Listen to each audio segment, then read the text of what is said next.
Hi hello friends, வாங்க இன்னைக்கு நாம சிம்பிள் அரமா சமையல் லேசி சிக்கன் எப்படி செய்கிறதுன்னு பார்க்கலாம். சோம்பேறி சிக்கன் இது நான் கரண்ட் குக்கரில் செய்கிறேன். வெங்காயம், கொத்தமல்லி, கருவேப்பிலை, பச்சை மிளகாய் இந்த கரண்ட் குக்கரோட பவுலில் சேர்த்துக்கலாம். தக்காளி சேர்த்துக்கலாம். இஞ்சி பூண்டு பேஸ்ட் சேர்த்துக்கலாம். உப்பு சேர்த்துக்கலாம்.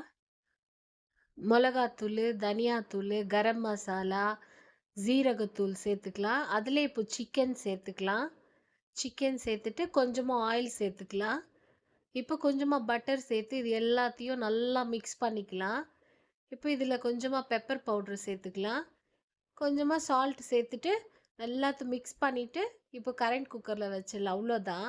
பாருங்கள், மத்தியில் ஒரு முறை மிக்ஸ் பண்ணி விட்டுக்கணும். அவ்வளோதான், லேசி சிக்கன் ரெடி ஆகிடுச்சு. பாருங்கள், டேஸ்ட் மட்டும் இருந்துச்சு பாருங்கள். செம்மையாக சப்பாத்திக்கெல்லாம் ரொம்ப டேஸ்ட்டாக இருந்துச்சு. நீங்களும் இதை வீட்டில் ட்ரை பண்ணி பாருங்கள்.